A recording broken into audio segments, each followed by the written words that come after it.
is everything. What we do is who we really are. You really can't fool people for long. Pretty soon, smart people will figure it out. And what we do, especially when we think nobody is looking, is our true character. So what do your actions really say about you when you look yourself in the mirror? Is your character, your integrity, your self-confidence important to you? Of course it is. And then make sure that your actions, even when nobody is watching, matches what you think you should do to the T, because that's who we really are. Our reputation in business is our customer service.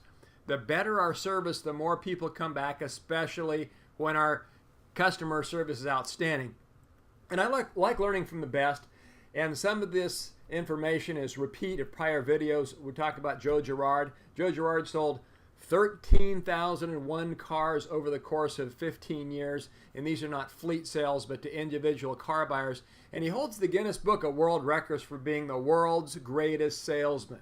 In fact, in 1973 he sold 1,425 cars, and in 1 month he sold 174, a record that still stands today. And that's something we can all learn from. Harvard Business Review's first question to him was, most car salespeople sell 4 to 5 cars a month. You average 6 or more cars a day for years. How is that even possible? Joe Girard said, when you bought a car from me, you didn't just get a car, you got me.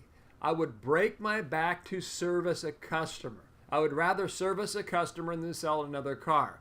And after a few years, there was pandemonium outside my office.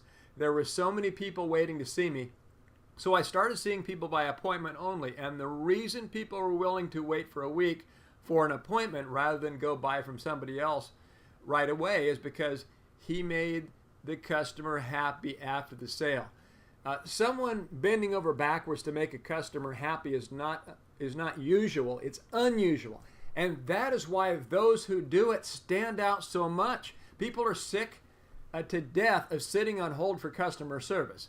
Joe says, when I was selling cars, my right-hand man could go to the customer service department while the customer's car was at the curb and get 3 or 4 mechanics to come right over with the toolbox outside to take care of the customer in 25 minutes.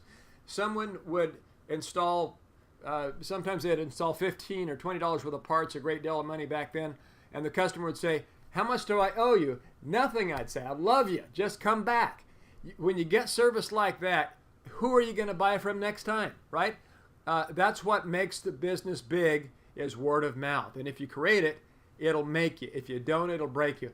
And the reason he said I could get the mechanics to come right out right away is that I love them and I let the mechanics know. I let the service people know.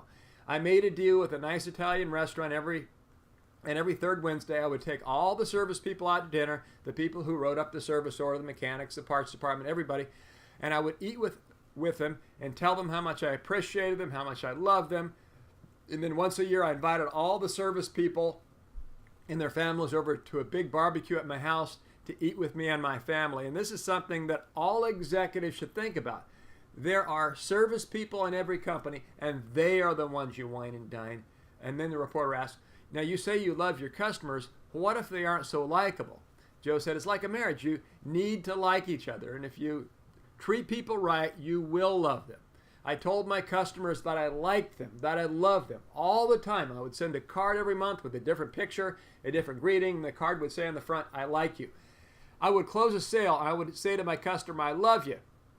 I even gave them little buttons that said, I like you. And people may have had to wait for an appointment for me, but when I was with them, I was with them only, heart and soul. And when I started, I wore my finger black dialing a rotary phone trying to get leads. And that night, when all other salesmen had gone, it was my first night, I saw a customer walk in the door. And what I saw walking in was a big bag of groceries walking toward me. And I literally got down on my hands and knees and begged, and I made my first sale. So I appreciate them.